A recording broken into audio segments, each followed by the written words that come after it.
नमस्ते।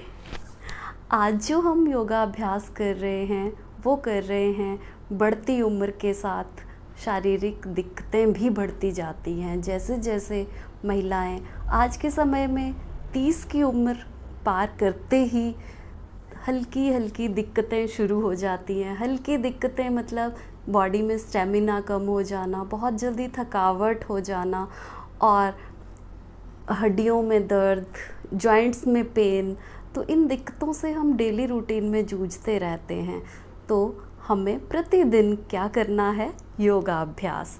सिर्फ अगर आप योगा अभ्यास ही नहीं कर सकते हैं तो आप डेली रूटीन में इवनिंग वॉक, मॉर्निंग वॉक शुरू करें और अपनी बॉडी के जॉइंट्स के स्ट्रेचिंग करें तो आप इन दिक्कतों से दूर रह सकते हैं। तो चलिए मैं आपको सिर्फ 2 योगा अभ्यास बताऊंगी जो हमारे रूटीन में शामिल होने बहुत ज़रूरी हैं, जो हमारे मेंटल हेल्थ और अपने फ़िज़िकल हेल्थ के लिए बहुत अच्छे भी हैं और हमें मानसिक संतुष्टि और शारीरिक रोगों से भी दूर रखते हैं। तो चलिए कौन से हैं वो योगा अभ्यास, आइए करते हैं। सबसे पहले हम करेंगे वृक्षासन। वृक्षासन करने से हमारे बॉडी का स्टेमिना भी बढ़ता है और हमारे ध्यान, जो हम भूलने की समस्या होती है ना, एकाग्रता को बढ़ाता है। वो भी भूलने की समस्या को कम करता है, एकाग्रता को बढ़ाता है और इसे ध्यानासन भी कहा जाता है।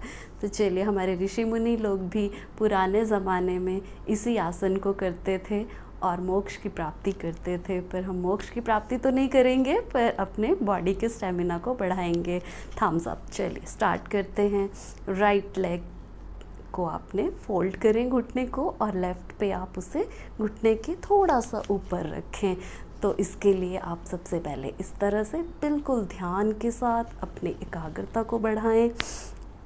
इस तरह से आप अपने हाथों को, कोहनियों को आप मोड़ के भी रख सकते हैं या सीधा कान के साथ जोड़ के भी रख सकते हैं।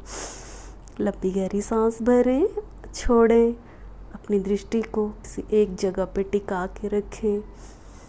धीरे से आपने दोनों हाथों को फैलाते हुए वापस आना है।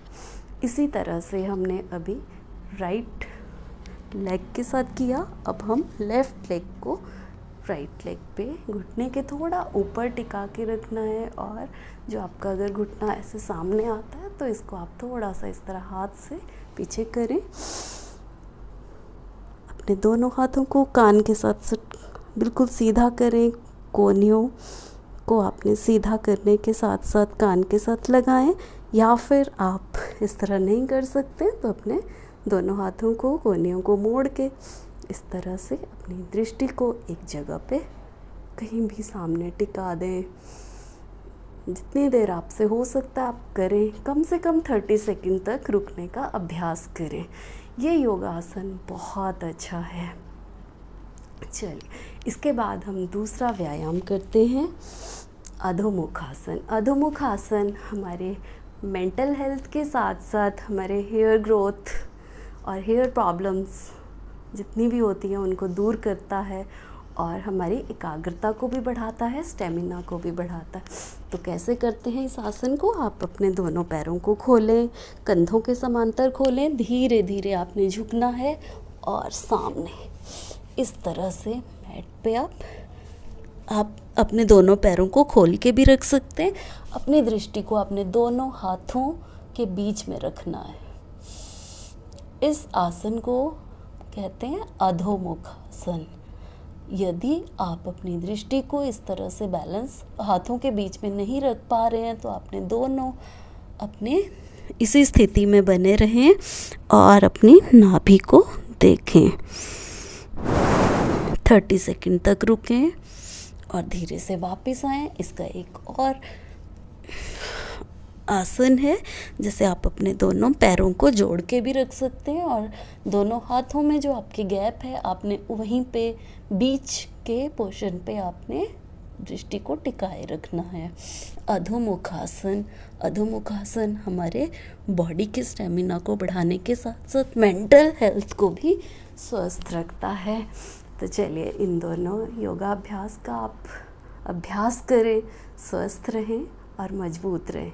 साथ ही साथ आप प्रतिदिन योगा अभ्यास 30 सेकंड मतलब 30 मिनट तक करें। हेल्दी डाइट लें और आप रोगों से मुक्त रह सकते हैं। ओम।